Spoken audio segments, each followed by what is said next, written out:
বাজেটের পর বাড়েনি নিত্যপণ্যের দাম, মানুষের পাশে থাকা নয় জনগণকে বিভ্রান্ত করায় বিরোধীদের উদ্দেশ্য। কক্সবাজারে খাল খনন করে প্রধানমন্ত্রী। চট্টগ্রামে ক্রিকেটার নাঈম হাসানকে মারধর ও হেনস্থায় বিসিবির উদ্বেগ।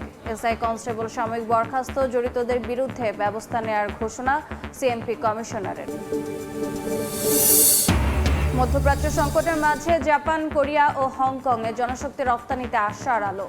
3 পার্বত্য জেলা থেকে বাড়ছে কর্মী প্রেরণ, বাজার ধরে রাখতে প্রশিক্ষণের উদ্যোগ।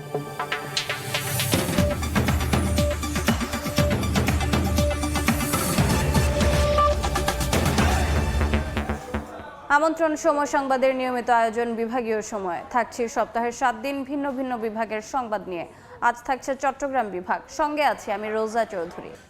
অন্যবারের মতো বাজেট পেশের পর নিত্যপণ্যের দাম বাড়েনি বলে জানিয়েছেন প্রধানমন্ত্রী তারেক রহমান। দেশের মানুষের কথা ভেবে 60 পণ্যের ট্যাক্স বাতিল করা হয়েছে বলেও জানান সরকার প্রধান। কক্সবাজারে পাতুলিখাল পুনঃখনন কাজের উদ্বোধন শেষে পথসভায় তিনি বলেন, যারা দেশকে অস্থিতিশীল করে জনগণকে বিভ্রান্ত করছে তারা জনমুখী বাজেট মানছে না। এরপর ডুলাহাজরায় বৃক্ষরোপণ কর্মসূচির উদ্বোধন করবেন প্রধানমন্ত্রী, বিকেলে যোগ দেবেন বিএনপির জনসভায়। কক্সবাজার থেকে মিজানুর রহমানের ক্যামেরায় আহমেদ সালেহিনের রিপোর্ট।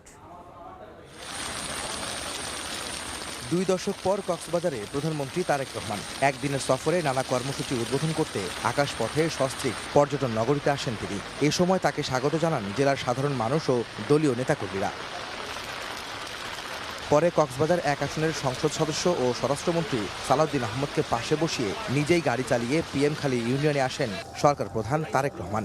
বাবা শহীদ রাষ্ট্রপতি জিয়াউর রহমান প্রায় 50 বছর আগে যে পাতুলি খাল খনন করেছিলেন সেই খাল পুনর্খনন করেন সরকার প্রধান। পরে সেখানে গাছের চারা রোপণ করেন তিনি। এরপরে পাশেই পথসভায় যোগ দেন প্রধানমন্ত্রী। বৈরী আবহাওয়ার মধ্যেই সকাল থেকে অপেক্ষমান সাধারণ মানুষ তখন স্বাগত জানান তারেক রহমানকে। এরপর বক্তব্য রাখেন সরকার প্রধান, বলেন ভোটের কালি মুছে যাওয়ার আগেই নির্বাচনী প্রতিশ্রুতি বাস্তবায়ন শুরু করেছে সরকার। আগামীতে জনগণের কল্যাণে সব কাজ সম্পন্ন করার প্রত্যয় ব্যক্ত করেন তারেক রহমান। কালি শুকানোর আগেই আমরা ফ্যামিলি কার্ড দেওয়ার কাজ শুরু করেছি। সেই ভোটের কালি শুকানোর আগে আমরা কৃষক কার্ড দেওয়া শুরু করেছি। ভোটের কালি শুকানোর আগে আমরা খাল খননের কাজ শুরু করেছি। এই কাজগুলো করার উদ্দেশ্য এবং কাজগুলো করার লক্ষ্য একটিই, সেই লক্ষ্য হচ্ছে দেশের মানুষ যাতে একটু ভালো থাকতে পারে। সদ্য পেশ করা 2026-27 অর্থ বছরের বাজেট প্রসঙ্গে প্রধানমন্ত্রী বলেন, অন্যবারের মতো এবার নিত্যপণ্যের দাম বাড়েনি, বরং 60টি পণ্যের কর বাতিল করেছে তার সরকার। প্রতিবার বাজেটের সময় নিত্য প্রয়োজনীয় জিনিসের মূল্য পরের দিনই বৃদ্ধি পায়। এইবার বাজেট দেওয়ার পরে এখন পর্যন্ত কোনো জিনিসের দাম বৃদ্ধি পায়নি, কারণ চাল, ডাল, তেল, নুন সব প্রয়োজনীয় যে জিনিসগুলো আছে তার উপরে যে সকল ট্যাক্স ছিল, বর্তমান সরকার এই 2 দিন আগের বাজেটে 60টি পণ্যের উপর থেকে ট্যাক্স তুলে নিয়েছে, যাতে করে নিত্য প্রয়োজনীয় জিনিসের দাম না বাড়ে। দেশকে যারা অস্থিতিশীল করে জনগণকে বিভ্রান্ত করার চেষ্টা করছে তারাই মূলত গণমুখী বাজেট মানছে না বলেও মন্তব্য করেন সরকার প্রধান। বলেন, যারা মানুষের ভাগ্য উন্নয়নের গতিকে থামাতে চায় তারা জনগণের বন্ধু নয়। যেই বাজেটে ট্যাক্স কমানো হয় সেই বাজেটও বিরোধী দল মানে না। যেই বাজেটে মদের দাম বাড়ানো হয়, যেই বাজেটে সিগারেটের দাম বাড়ানো হয় সেই বাজেটও বিরোধী দলের পছন্দ নয়। তাদের লক্ষ্য বা উদ্দেশ্য দেশের মানুষের পাশে দাঁড়ানো নয়, তাদের উদ্দেশ্য একটাই, তাদের লক্ষ্য একটাই, সেটা হচ্ছে দেশের মধ্যে একটি অস্থিতিশীলতা, অশান্তি তৈরি করা, মানুষকে বিভ্রান্ত করা। সরকার প্রধান বলেন, এই দেশই তাদের শেষ ঠিকানা, তাই দেশের মানুষের ভাগ্য উন্নয়নে কাজ করতে চায় তার সরকার। পেছনে বিস্তৃত ফসলি জমি, আর এই ফসলি জমির মালিক কৃষকদের ভাগ্য উন্নয়নে প্রায় 50 বছর আগে শহীদ রাষ্ট্রপতি জিয়াউর রহমান কক্সবাজারের এই পাতুলি খাল খনন করেছিলেন। 50 বছর পর তারই ছেলে প্রধানমন্ত্রী হয়ে তারেক রহমান আজ এই পাতুলি খালের পুনর্খনন কার্যক্রমের উদ্বোধন করলেন। তিনি বললেন, সরকারের যে নির্বাচনী প্রতিশ্রুতি ছিল প্রত্যেকটি তারা বাস্তবায়ন করতে চান, একই সঙ্গে জনগণের মুখে হাসি ফুটিয়ে সুবিধাভোগী হিসাবে প্রত্যেকটি মানুষকে সরকারের উন্নয়ন এবং পদক্ষেপে সামিল করতে চান তারা। আহমেদ সালেহিন, সময় সংবাদ, কক্সবাজার। প্রধানমন্ত্রী কক্সবাজার সফর নিয়ে আরও জানাতে যোগ দিচ্ছেন সহকর্মী সুজাউদ্দিন রুবেল, যাচ্ছে তার কাছে। রুবেল।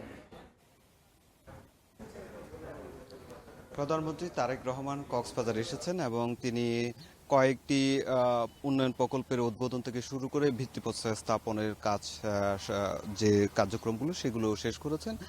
এরই মধ্যে তিনি চকরিয়ায় জনসভা বক্তব্য রাখার পর তিনি কক্সবাজারে সমুদ্র সৈকতে আসবেন। এখন দরিয়ানগর সমুদ্র সৈকত জুড়ে পুরো নিরাপত্তার বলয়, পাশাপাশি এখানে সমুদ্র সৈকত যে সৌন্দর্য, সেই সৌন্দর্য উপভোগ করার জন্য নতুন কিট কর্ডের ব্যবস্থা করা হয়েছে, এখানে বিদ্যুতের ব্যবস্থা করা হয়েছে এবং এখানে বিপুল সংখ্যক মানুষ অবস্থান করছে। তারা পুরো এলাকাটা ঘিরে রয়েছে। এখানে বিদ্যুৎ বিভাগের লোকজন যেমন রয়েছে, ঠিক ফায়ার সার্ভিসের লোকও রয়েছে। এর পাশাপাশি কক্সবাজার জেলা প্রশাসনের যারা বীজ কর্মী রয়েছে তারা একযোগে সবাই সমুদ্র সৈকতের দরিয়ানগর পয়েন্টে অবস্থান নিয়েছে এবং সকাল থেকে এখানে নিরাপত্তার বলয় যেমন তৈরি করা হয়েছে, দুই পাশে 2 কিলোমিটার এলাকা জুড়ে নিরাপত্তার বলয় তৈরি করা হয়েছে। তার পাশাপাশি এখানে যারা কর্মকর্তারা রয়েছেন তারাও কিন্তু চেষ্টা করছেন এখানকার পরিস্থিতি স্বাভাবিক রাখার জন্য। আমরা মেরিন ড্রাইভ অংশ দেখছি, এখানে বেশ কিছু পর্যটক কিন্তু নামতে চাচ্ছে, কিন্তু যেহেতু নিরাপত্তার একটি বিষয় রয়েছে সেক্ষেত্রে তাদেরকে নামতে দেওয়া হচ্ছে না, সেই বিষয়টি আমরা লক্ষ্য করছি। কক্সবাজার সমুদ্র সৈকতের যে দরিয়ানগর পয়েন্ট মূলত হচ্ছে কলাতলি থেকে 2 কিলোমিটার দূরে সেই সৈকতটি যে নির্জন এবং এখানে মানুষজনের সংখ্যা কিন্তু কম থাকে, সেই বিবেচনা করেই কিন্তু কক্সবাজার সমুদ্র সৈকতের যে দরিয়ানগর পয়েন্টটি রয়েছে সেই পয়েন্টে কিন্তু নিরাপত্তা যেমন জোরদার করা হয়েছে, ঠিক তেমনি আমরা লক্ষ্য করছি এখানকার আসলে আজ সকাল থেকে গুড়ি গুড়ি বৃষ্টি এবং মাঝারি বৃষ্টি হয়েছে, কিন্তু প্রধানমন্ত্রী তারেক রহমান যখন পাতলি খাল উদ্বোধনের পর আমরা পুরো বিষয়টি লক্ষ্য করেছি, তখন কিন্তু বৃষ্টি থেমে যায়। এখন অবধি পুরো আবহাওয়া কিন্তু খুব চমৎকার আবহাওয়া, যেটা আমরা আবহাওয়া অফিস থেকে জানতে পেরেছি। এখন পর্যন্ত কোনো ধরনের বৃষ্টি হয়নি এবং যারা কর্মকর্তারা রয়েছেন তারাও আমরা লক্ষ্য করছি সমুদ্র সৈকতে যেখানে দরিয়ানগর পয়েন্ট সেই পয়েন্টে অবস্থান করছে। তারা অনেকে বিদ্যুতের যে কাজ রয়েছে সেই বিদ্যুতের লাইটিংয়ের কাজ সেটি শেষ করার দ্বার প্রান্তে। আবার অনেকে দেখছি আমরা মেরিন ড্রাইভের যে সড়কটি রয়েছে সেই সড়কে অবস্থান নিয়েছে, যেহেতু প্রধানমন্ত্রী মেরিন ড্রাইভ যে রয়েছে সেই মেরিন ড্রাইভে যাবেন এবং সমুদ্র সৈকতের বালিয়াড়ি যেখানে রয়েছে সেই বালিয়াড়িতেও যেহেতু নোনা জলে পা ভেজানোর একটা সম্ভাবনা রয়েছে, সেক্ষেত্রে এই পুরো এলাকা জুড়ে কিন্তু আমরা লক্ষ্য করছি এটা নিরাপত্তার বলয়। তবে কক্সবাজারের যারা এখানকার কক্সবাজারবাসী রয়েছেন তারাও প্রত্যাশা করছেন প্রধানমন্ত্রী তারেক রহমানের হাত ধরে কক্সবাজারের পর্যটন শিল্পের যে সম্ভাবনা রয়েছে সেই সম্ভাবনাটি আবার নতুন করে তারা কক্সবাজারকে দেখতে পাবেন এবং নানা ধরনের উন্নয়ন কর্মকাণ্ড দিয়ে দেশি বিদেশি পর্যটক যাতে কক্সবাজারে বৃদ্ধি পায় সেক্ষেত্রে নানা পরিকল্পনা গ্রহণ করবেন এবং কক্সবাজারের যে মেরিন ড্রাইভটি সেটি 4 লেনে করা হবে সেই প্রত্যাশাও করছেন। এছাড়াও আমরা লক্ষ্য করছি কক্সবাজারের মানুষের মধ্যে ব্যাপক উৎসাহ উদ্দীপনা বিরাজ করছে। তো এই ছিল আমার কাছে কক্সবাজার সৈকত থেকে সবশেষ। কক্সবাজার থেকে প্রধানমন্ত্রীর সফরে সর্বশেষ জানাচ্ছিলেন সহকর্মী সুজাউদ্দিন রুবেল। চট্টগ্রামে ক্রিকেটার নাঈম হাসানকে মারধর ও হেনস্থার ঘটনায় গভীর উদ্বেগ জানিয়েছে বিসিবি। গাফিলতির অভিযোগে এসআই কনস্টেবলকে করা হয়েছে সাময়িক বরখাস্ত। জড়িতদের বিরুদ্ধে কঠোর ব্যবস্থা নেওয়ার ঘোষণা দিয়েছেন সিএমপি কমিশনার। এই ঘটনায় নাঈমের পরিবারের পক্ষ থেকে করা হয়েছে মামলা, গ্রেফতার করা হয়েছে একজনকে।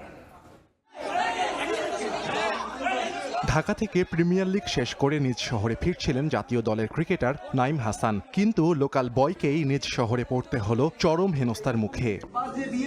স্পিনার নাঈম হাসানের দাবি, শুক্রবার রাত 12টার দিকে চট্টগ্রাম নগরীর লালখান বাজার ফ্লাইওভারের মুখে তাকে বহনকারী অটোরিকশা থামায় পুলিশ ও সাদা পোশাকে থাকা কয়েকজন। ক্রিকেটার পরিচয় দেওয়ার পরও কোনো কথা না শুনে তাকে জোরপূর্বক তুলে নেওয়ার চেষ্টা করা হয়, আঘাত করা হয় নির্মমভাবে। থানায় নেওয়ার পরও পড়তে হয় চরম হেনস্থার মুখে। পরে আমাকে বলছে গাড়ি চেক করে, আমি নেমে গেছি। আমি বলছি ব্যাগ চেক করবে, তো উনি আমাকে কি করছে ধাক্কা মেরে, নাম কি বলছে, শফিক, ধাক্কা মেরে সিএনজি ভিতরে ঢুকাই লক করে দিচ্ছে। আমাকে কিসে আমি ভয় পাই গেছি। উনি আমাকে বলতেছে তুই আসামি, চুপ একটা কথা বলছি। তারপর আমার গলা চিপি ধরছে, তো আমি চিল্লাচিল্লি করছি, আব্বুকে কল দিছি, আমার মোবাইল নিয়ে নিছে। তারপর এখানে ভাইয়ারা ছিল প্রায় 100 মানুষের মতন ছিল, সবাই পরিচয় দিছে, তাও গলা চিপি ধরে রাখছে। এ ঘটনায় 3 জনকে আসামি করে খুলশী থানায় মামলা করেছে নাঈমের পরিবার। নাঈমের পাশে থাকার আশ্বাস ক্রিকেটারদের সংগঠন কোয়াবেরও। পুলিশ বলতে যাচ্ছে একটা ইনফরমেশন ওনার কাছে আছে, ও বলছে সমস্যা নাই, আপনি আমার চেক করেন। পুলিশে ওনার ওই গলা চিপে ধরছে, গলা চিপে সিএনজিতে ঢুকাবার চেষ্টা করছে। ডিউটি পুলিশের সামনে আর একটা আননোন পার্সন ওর গায়ে হাত দিছে। ইন্টারন্যাশনাল ক্রিকেটে যখন এই ঘটনা ঘটেছে, আমি মনে করি এটা সুষ্ঠু বিচার হওয়া খুবই দরকার। ও নাইম বলছে তো আমি পাসপোর্ট দেখেছি, বিসিবি কার্ড দেখেছি, ও আমার ঘরে ধরে গাড়িতে ট্যাক্সিতে উঠাইতে চাইছে। এই ঘটনায় নাইম ও তার পরিবারের সঙ্গে দেখা করেন পুলিশ কমিশনার। এরই মধ্যে অভিযুক্ত 2 পুলিশ সদস্যকে করা হয়েছে সাময়িক বরখাস্ত, গ্রেফতার করা হয়েছে একজনকে, গঠন করা হয়েছে 3 সদস্যের তদন্ত কমিটি। কেউ আনপ্রফেশনাল আচরণ করে, যারাই এরকম আনপ্রফেশনাল আচরণ করবে তাদের বিরুদ্ধে পুলিশ কারো ব্যক্তিগত দায় পুলিশ ডিপার্টমেন্ট বহন করবে না, তাকে নিজেকেই বহন করতে হবে। এই ঘটনায় গভীর উদ্বেগ জানিয়েছে বিসিবি। প্রশাসন ও উচ্চপদস্থ কর্মকর্তাদের সঙ্গে কথা বলে সুষ্ঠু বিচারের আশ্বাস দিয়েছেন সভাপতি তামিম ইকবাল। সামাজিক যোগাযোগ মাধ্যমে ন্যাক্কারজনক এই ঘটনার তীব্র নিন্দা ও দোষীদের দৃষ্টান্তমূলক শাস্তির দাবি জানিয়েছেন অনেক ক্রিকেটার। সময় সংবাদ, চট্টগ্রাম। বিভাগীয় সময় আরও থাকছে। ভরা মৌসুমেও মেঘনায় মিলছে না ইলিশ, খরচের টাকা না ওঠায় হতাশ জেলেরা। পর্যাপ্ত বৃষ্টি হলেই ধরা পড়বে ঝাঁকে ঝাঁকে রূপালী মাছ, বলছে মৎস্য বিভাগ। ব্রাহ্মণবাড়িয়ায় হজযাত্রীর ফেলে আসা লাগেজ নিয়ে দুপক্ষের দফায় দফায় সংঘর্ষে অন্তত 15 জন আহত হয়েছেন। পুলিশ জানায়, সম্প্রতি শাহপুর গ্রামের এক বৃদ্ধা হজ করে ফেরার সময় একটি লাগেজ সৌদি আরবে ফেলে আসেন। লাগেজটি ফিরিয়ে আনার জন্য বৃহস্পতিবার কদমতলী এলাকায় হজ এজেন্সিতে গিয়ে চাপ দেন পরিবারের সদস্যরা, কিন্তু লাগেজের দায়িত্ব হজযাত্রী বলে জানালে দুপক্ষের মধ্যে কথা কাটাকাটি হয়। এক পর্যায়ে বৃদ্ধার স্বজনরা হজ এজেন্সিটিতে ভাঙচুর চালান। এরই জেরে সকালে আবারও দুপক্ষের লোকজন দেশীয় অস্ত্র নিয়ে সংঘর্ষে জড়ায়। এতে অন্তত 15 জন আহত হন। খবর পেয়ে পুলিশ গিয়ে পরিস্থিতি নিয়ন্ত্রণে আনে। জাপান, কোরিয়া ও হংকংয়ে কর্মী পাঠানোর নামে জনশক্তি রফতানিতে ঘুরে দাঁড়ানোর চেষ্টা করছে পিছিয়ে পড়া চট্টগ্রাম, রাঙ্গামাটি, বান্দরবান ও খাগড়াছড়ি। প্রচলিত শ্রমবাজার, মধ্যপ্রাচ্যের যুদ্ধ পরিস্থিতি সহ নানা জটিলতায় ভিসা সংকুচিত হয়ে পড়ায় চলছে নতুন দেশের খোঁজ। একই সঙ্গে নারী গার্মেন্ট কর্মীদের জন্য আশার আলো হয়ে উঠছে জর্ডান। বিস্তারিত জানাচ্ছেন কমল দে। জনশক্তি রপ্তানিতে দেশের অন্যান্য জেলার তুলনায় পিছিয়ে পার্বত্য জেলা রাঙ্গামাটি, বান্দরবান এবং খাগড়াছড়ি। 22 বছরে 3 জেলা থেকে বিদেশ গেছেন 20,000-এরও কম কর্মী। তবে সাম্প্রতিক বছরগুলোতে পার্বত্য জেলার বাসিন্দাদের জন্য জাপান, দক্ষিণ কোরিয়া এবং হংকংয়ের মতো দেশগুলিতে যাওয়ার সুযোগ বেড়েছে। তাছাড়া পোশাক খাতের কর্মী হিসেবে জর্দানও আছে নারী শ্রমিকের চাহিদা। 3 পার্বত্য জেলা কিন্তু কারিগরি প্রশিক্ষণ কেন্দ্র 3 জেলাতেই আছে। খাগড়াছড়ি যেতে কারিগরি প্রশিক্ষণ কেন্দ্রে হচ্ছে ক্যান্টনিজ ভাষা যেটা হংকং যায় সেটা প্রশিক্ষণ চলমান আছে। জাপানি ভাষা সেটা রাঙ্গামাটি কারিগরি প্রশিক্ষণ ক্ষেত্রে চলমান আছে। বান্দরবনে জাপানিটা আপাতত বন্ধ আছে, কিন্তু ক্যান্টনিজ ভাষাটা সেটা চলমান আছে প্রশিক্ষণ। জনশক্তি রপ্তানি কার্যালয়ের তথ্য অনুযায়ী পার্বত্য জেলা বান্দরবন থেকে 24 বছরে বিদেশ গেছেন মাত্র 7,068 জন কর্মী, আর রাঙ্গামাটি থেকে গেছেন 8,153 জন। এই অবস্থায় জনশক্তি রপ্তানি বাড়াতে 3 পার্বত্য জেলায় টেকনিক্যাল ট্রেনিং ইনস্টিটিউটের মাধ্যমে কারিগরি শিক্ষার পাশাপাশি চলছে বিভিন্ন দেশের ভাষার প্রশিক্ষণ। কাজটা হচ্ছে যে প্লাম্বিং এর কাজ, এটা আর এটা একটা ডিমান্ডেবল কাজ। এই কাজটা শিখে আমি বাইরে বিদেশ যাওয়ার একটু চিন্তা ভাবনা আছে। সেলাইয়ের কাজটা শিখছি, তো বিদেশ যাওয়ার ইচ্ছা আছে।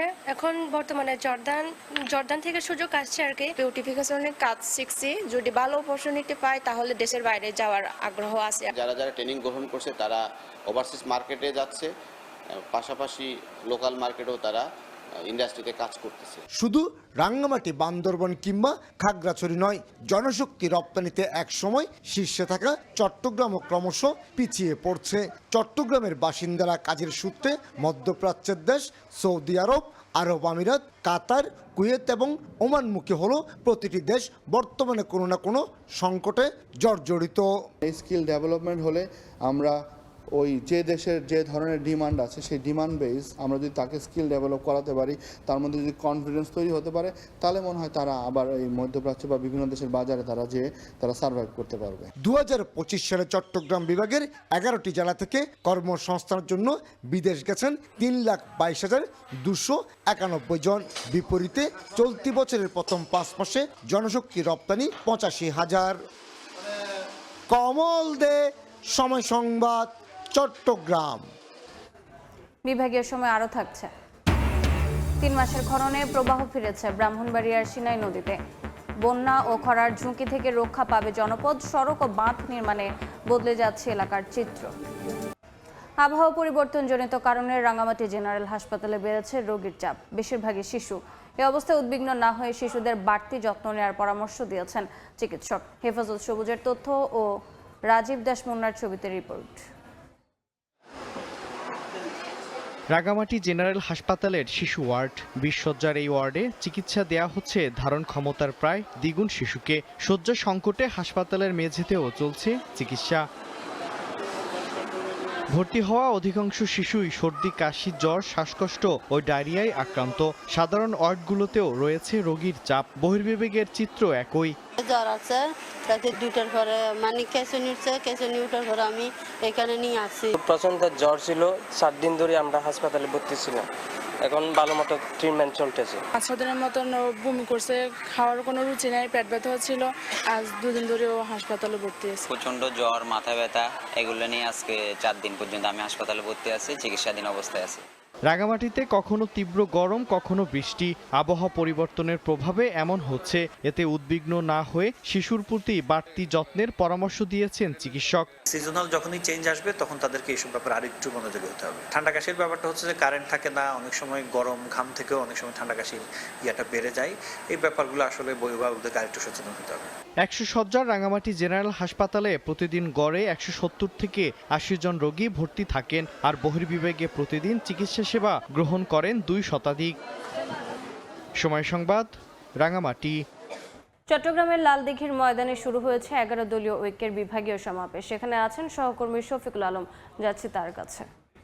চট্টগ্রামের 3 পার্বত্য জেলা সহ যে 11টি জেলা রয়েছে এবং চট্টগ্রামের যে উপজেলাগুলো রয়েছে সেখান থেকে কিন্তু নেতাকর্মীরা, 11 দলীয় নেতাকর্মীরা এসে কানায় কানায় পূর্ণ হয়েছে পুরো চট্টগ্রামের লালদিঘি মাঠ।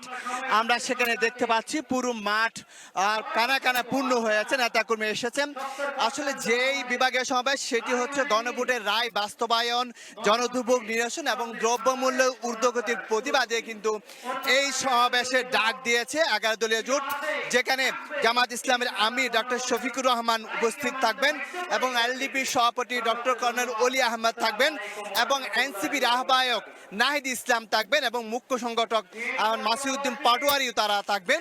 এবং এই যে মহাসমাবেশ তার মূল উদ্দেশ্য হচ্ছে তারা বলছে আসলে বিগত সরকারের দিকে মতো এই সরকার ফেসিবাদের দিকে চলে যাচ্ছে, এরকম বক্তব্য তারা একাধারে দিচ্ছে। আর বিশেষ করে যে নিত্য প্রয়োজনীয় যে পণ্যের দাম লাফিয়ে বাড়ছে সেটির কথা বারবার বলছেন তারা। বিদ্যুতের দামের কথা বলছেন, যে তেলের দামের কথা বলছেন। তারা বলছেন গত 14 বছরে যে তেলের দাম বাড়েনি, নিত্য প্রয়োজনীয় পণ্যের দাম বাড়েনি, বিদ্যুতের দাম বাড়েনি, তা এই 3 মাসে তা বেড়েছে। এবং গত 4 মাস হয়েছে সরকার ক্ষমতায় এসেছে কিন্তু মানুষের প্রত্যাশা পূরণ করতে পারেনি, সেই বিষয়টি বলেছেন। আজকে যেহেতু প্রধানমন্ত্রী এসেছেন কক্সবাজারে, সেখানে তিনি যে বক্তব্যগুলো দিয়েছেন সেগুলোর জবাবও কিন্তু এখান থেকে দিচ্ছেন। তো কিছুক্ষণ পরে কিন্তু জামাত আমির অর্থাৎ বিরোধী দলের নেতা ডক্টর শফিকুর রহমান মঞ্চে উঠবেন, ডক্টর কর্নেল অলি আহমদ এলডিপি সভাপতিও আসবেন এবং নাহিদ ইসলাম যে আহ্বায়ক তারাও কিন্তু উঠবেন। তো এই যে এর আগে থেকে কিন্তু দুপুর 12টা থেকে কিন্তু চট্টগ্রামের বিভিন্ন জেলা উপজেলা থেকে 3 পার্বত্য জেলা থেকে কানায় কানায় পূর্ণ হয়েছে। এখানে একেবারে চট্টগ্রামের লাল দিঘির মাঠ সেটি এখন আমরা পরিপূর্ণ দেখেছি, যেহেতু তারা 3টায় এই বিভাগীয় 11 দলীয় ঐক্যের সমাবেশ শুরু করার কথা ছিল, তারই 15 মিনিট আগে কিন্তু এই সমাবেশ শুরু করেছে।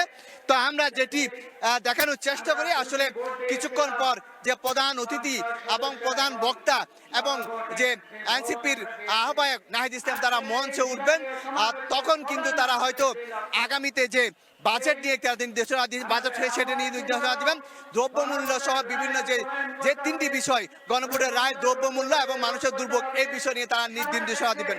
এই ছিল আমার কাছে চট্টগ্রামের লালদিঘি থেকে সর্বশেষ তথ্য।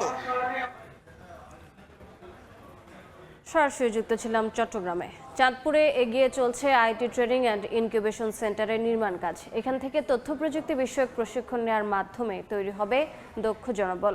কর্মসংস্থানের সুযোগ সৃষ্টি হবে দেশ বিদেশে। নাইমুল ইসলাম নীরবের ক্যামেরায় ফারুক আহমদের রিপোর্ট।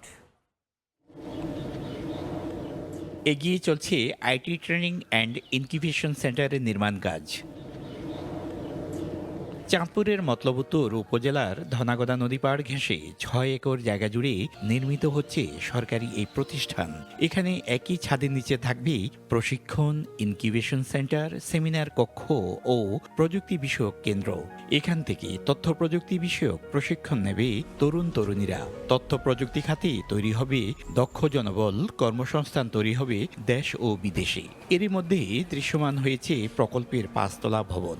প্রত্যাশা করছি যে আইটি সেন্টারটি যেন দ্রুত চালু হয়। চালু হওয়ার মধ্য দিয়ে শুধু মতলব নয়, বৃহত্তর চাঁদপুরের তরুণ সমাজ প্রশিক্ষণের মাধ্যমে, তাদের স্কিল ডেভেলপের মাধ্যমে তারা খুব ভালো কিছু করতে পারবে। আমার মতো অনেক ক্ষুদ্র উদ্যোক্তা আছে যারা আইটি উদ্যোক্তা গ্রামে আছে, কাজ করতেছে, বাট পূর্ণ সাপোর্ট পাচ্ছে না। যদি আইটি পার্কটি চালু হয়ে যায় তাহলে সে যথেষ্ট সাপোর্ট পাবে। এখন স্ট্রাকচারাল কাজ শেষ, ফিনিশিং কাজ চলমান, প্লাস্টার হচ্ছে আর এটার গাঁথনি হচ্ছে, আর ইন্টারনাল কিছু রুট আছে, এগুলো হবে। 2027 সালের জুন মাসের মধ্যেই আইটি ট্রেনিং অ্যান্ড ইনকিউবেশন সেন্টারের নির্মাণ কাজ শেষ হওয়ার কথা রয়েছে। যুবক বা কর্মসংস্থানের যে সুযোগ তৈরি হবে, তার মধ্যে আমাদের এখানে যারা যুবক এবং যুব মহিলা আছেন তারা ইনফরমেশন টেকনোলজিতে এখানে কাজ করার সুযোগ পাবেন। আর আমরা এটা যেহেতু এটা এখন কার্যক্রম চলমান আছে, প্রকল্প চলমান আছে, আমরা এটা নিয়মিত তদারকির মধ্যে রেখেছি। সেন্টারটি নির্মাণ করছে বাংলাদেশ হাইটেক পার্ক কর্তৃপক্ষ। ব্যয় ধরা হয়েছে 80 কোটি টাকা। ফারুক আহমদ, সময় সংবাদ, চাঁদপুর। পর্যটন শহর বান্দরবানের ডাম্পিং স্টেশন না থাকায় বর্জ্য ফেলা হচ্ছে রোয়াংছড়ি সড়কের দুপাশে। এতে জনভোগান্তি সহ দূষিত হচ্ছে পরিবেশ। তবে দ্রুত ডাম্পিং স্টেশন স্থাপনের কথা জানিয়েছেন পৌর প্রশাসক। বিস্তারিত জানাচ্ছেন এনএ জাকির। নেই ডাম্পিং স্টেশন, সড়কের একটি অংশের দুপাশে ফেলা হচ্ছে বর্জ্য। বান্দরবান জেলা শহরের এমন দশা। রোয়াংছড়ি সড়কের দুপাশে রাখা হচ্ছে শহর থেকে সংগৃহীত আবর্জনা। দীর্ঘদিন ধরে আবর্জনা ফেলায় পুরো এলাকা পরিণত হয়েছে বিশাল এক ভাগাড়ে।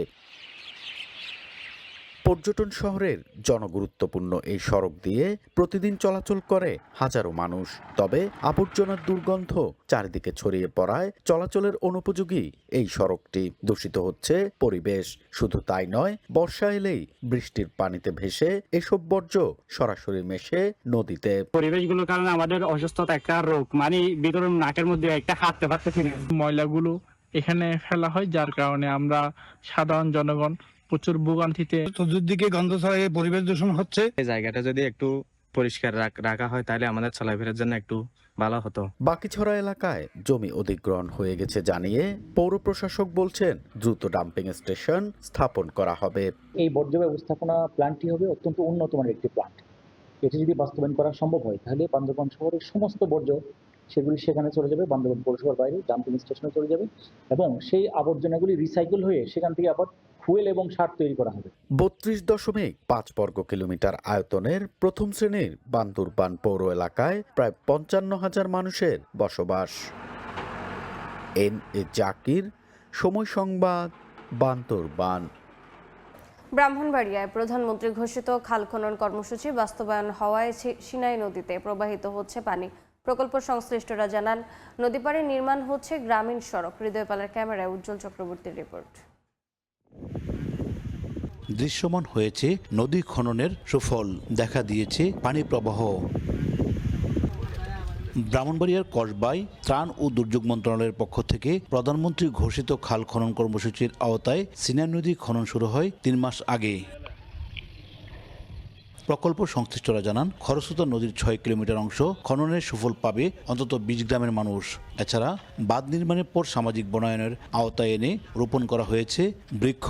বাঁধ নির্মাণের ফলে বর্ষা মৌসুমে উজান থেকে নেমে আসা প্লাবন থেকে রক্ষা পাবে 1,500 হেক্টর কৃষিজমি। পানির ধারণ ক্ষমতা বৃদ্ধি পাওয়ায় শুষ্ক মৌসুমে নদী থেকে সেচ সুবিধা পাবেন বহু কৃষক। আরেক হচ্ছে দুই পারে রাস্তা হওয়াতে জনগণ দ্রুত ধান এবং ফসল নিতে পারবে এবং এলাকার লোক আগে যাইতো 2 ঘন্টা, এখন যাবো আধা ঘন্টা চলে যাবো। এর আগে চুরি ডাকাতি হইতো, এইটাও কমে গেছে যেহেতু মানুষ সবসময় আসা যাওয়া করবে। সঠিকভাবে কৃষি কাজ করতে পারবো, এরপরে নদীর থেকে পানি সেচ করতে পারবো। উপকার হয়েছে আমাদের, এই জমি জমা করার জন্য অনেক সুযোগ সুবিধা হয়েছে। ইতিমধ্যে আমরা 5 কিলোমিটারের খননের কাজ সমাপ্ত হয়েছে আর 3 কিলোমিটার ড্রেসিং এর কাজ সমাপ্ত হয়েছে। 1 কিলোমিটার বাকি আছে। এই 1500 হেক্টরের মধ্যে নতুন করে প্রায় 50 থেকে 60 হেক্টর জমি এক ফসলি জমি 2 ফসলি রূপান্তরিত হবে। নদীটির 6 কিলোমিটার অংশ খননে ব্যয় ধরা হয়েছে 2 কোটি 48 লাখ টাকা। জানানো হয় প্রায় শেষ দিকে খনন কাজ। দুপাশে আমাদের রাস্তা তৈরি হচ্ছে, আমাদের বনায়নের ব্যবস্থা করা হচ্ছে এবং বিভিন্ন স্পটে পাইপের ব্যবস্থা করা আছে যেন কোনো জলাবদ্ধতা সৃষ্টি না হয়। কৃষকরা যেন উপকৃত হবে, এলাকাবাসী উপকৃত হবে এবং এই খালের দুই পাশে আপনার 3200 বৃক্ষরোপণ হচ্ছে, যেটা আমাদের মাননীয় প্রধানমন্ত্রী একটা টার্গেট ছিল প্রতি বছরে 5 কোটি বৃক্ষরোপণের। ভারতের ত্রিপুরা সীমান্তবর্তী অঞ্চলের সুতারমুড়া এলাকা থেকে বাংলাদেশে নেমে আসে খরস্রোতা সিনাই নদী। উজ্জ্বল চক্রবর্তী, সময় সংবাদ, ব্রাহ্মণবাড়িয়া। ভরা মৌসুমেও লক্ষ্মীপুরের মেঘনায় কাঙ্ক্ষিত ইলিশের দেখা নেই। সারাদিন নদীতে থেকে জেলেদের ফিরতে হচ্ছে শূন্য হাতে। আহাদুল ইসলাম আকাশের ছবিতে মাঝারুল আনোয়ার টিপুর রিপোর্ট। ইলিশের ভরা মৌসুম, জাল ভরে উঠে আসার কথা রূপালী ইলিশ, কিন্তু লক্ষ্মীপুরের মেঘনায় জেলেদের জালে দেখা মিলছে না মাছের। তারা বলছেন এক একটি নৌকায় 10 থেকে 12 জন সারাদিন নদীতে থেকেও ফিরতে হচ্ছে প্রায় শূন্য হাতে। খরচের টাকার মাছও মিলছে না, এতে পরিবার পরিজন নিয়ে পড়তে হচ্ছে বিপাকে। মাছ নদীতে কমে, এটুক দিয়ে আমাদের তলের টাকা হয় না, ঠিক মতন খাওয়া দাওয়া হয় না। যে মাছ পাই সংসার চালাইতে কষ্ট হয়, কিস্তি দিতে পারি না। নদীতে যাই এক জায়গায় 5,000 10,000 টাকা খরচ হয়, কিন্তু আমরা মাছ হয় 3-4 আমরা অনেক ঋণ নিয়ে গেছি। মাছ নাই, কি করবো, দানা করে বয়ে খাই, গাড়ি আজকে 10 দিন ধরে বসা। এদিকে ভরা মৌসুমে মাছ না থাকায় মাছঘাটগুলোতে নেই হাকডাক। প্রতিদিন যেখানে লাখ লাখ টাকার ইলিশ বিক্রি কিনি হতো, সেখানে নেমে এসেছে স্থবিরতা। দৈনিক লক্ষ লক্ষ টাকার মাছ বিক্রি করতে হবে, এখন 1000 টাকার বিক্রিও হয় না। দিনকে দিন বাচ্চায় বসে বসে চার দোকানে চা খাই, চার দোকানে টাকাও দিতে পারি না। নদীতে নাব্য সংকট ও জলবায়ু পরিবর্তনের কারণে মেঘনা ইলিশের দেখা মিলছে না উল্লেখ করে মৎস্য কর্মকর্তা জানান, পর্যাপ্ত বৃষ্টিপাত হলে জেলেদের জালে ধরা পড়বে পর্যাপ্ত রূপালী ইলিশ। বৃষ্টিপাত কম হওয়ার কারণে নাব্যতা পড়ে গেছে এবং চর পড়ে যাওয়ার কারণে ইলিশ যেটা সাগর থেকে আসার কথা সেটা ওভাবে আসতে পারছে না। 1-1.5 মাসের ভিতরে যদি বৃষ্টিপাতের পরিমাণ বৃদ্ধি পায় তাহলে যে নদীর নাব্যতাটা একটু স্বাভাবিক হবে, রূপালী ইলিশ ঝাঁকে ঝাঁকে নদীতে ঢুকবে, তখন আমাদের জেলেরা তাদের কাঙ্ক্ষিত ইলিশ পাবে বলে আমরা বিশ্বাস করি। লক্ষ্মীপুরে 65,000 জেলে রয়েছেন, এর মধ্যে নিবন্ধিত জেলে রয়েছেন 46,067 জন। মাঝারুল আনোয়ার টিপু, সময় সংবাদ, লক্ষ্মীপুর। বিশ্বকাপ ফুটবলের উন্মাদনায় বর্ণিল রূপে সেজেছে কুমিল্লার আড়াইহারা এলাকার ফিফা মহল্লা। ফুটবল প্রেমীদের উদ্যোগে পুরো এলাকা জুড়ে তৈরি হয়েছে উৎসবমুখর পরিবেশ। স্থানীয়দের মতে ফুটবল শুধু একটি খেলা নয়, এটি মানুষের মধ্যে আনন্দ, সম্প্রীতি ও সৌহার্দ্যের বার্তা বহন করে। রাস্তার দুই পাশে Argentina, Brazil, Germany, France, England, Spain সহ বিশ্বকাপে অংশগ্রহণকারী 48টি দেশের পতাকা টানিয়ে সাজানো হয়েছে পুরো মহল্লা। রঙিন পতাকার শাড়ি দেখে যে কারো মনে হবে যেন ছোট্ট একটা বিশ্বকাপ গ্রামে প্রবেশ করেছেন। কুমিল্লার আদর্শ সদর উপজেলার আড়াইহারা এলাকার ফিফা মহল্লা সেই উন্মাদনাকেই নতুন মাত্রা দিয়েছে।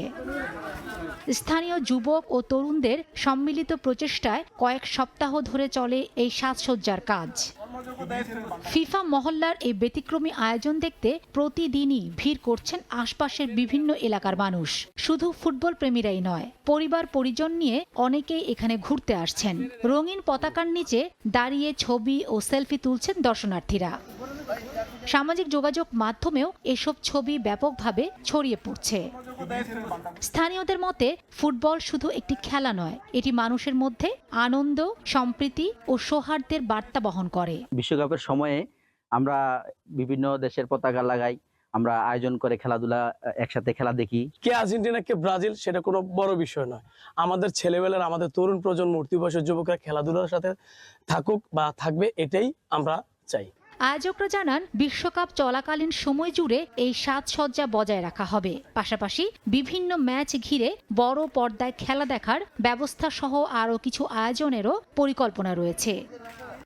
সময় সংবাদ, কুমিল্লা। বিভাগীয় সময়ের শীর্ষ সংবাদগুলো জানিয়ে দিচ্ছি আরেকবার। বাজেটের পর বাড়েনি নিত্যপণ্যের দাম। মানুষের পাশে থাকা নয়, জনগণকে বিভ্রান্ত করাই বিরোধীদের উদ্দেশ্য। কক্সবাজারে খাল খনন করে প্রধানমন্ত্রী। চট্টগ্রামে ক্রিকেটার নাইম হাসানকে মারধর ও হেনস্থায় বিসিবির উদ্বেগ। এসআই কনস্টেবল সাময়িক বরখাস্ত, জড়িতদের বিরুদ্ধে ব্যবস্থা নেওয়ার ঘোষণা সিএমপি কমিশনারের। এবং মধ্যপ্রাচ্য সংকটের মাঝে জাপান, কোরিয়া ও হংকংয়ে জনশক্তি রফতানিতে আশার আলো। 3 পার্বত্য জেলা থেকে বাড়ছে কর্মী প্রেরণ, বাজার ধরে রাখতে প্রশিক্ষণের উদ্যোগ।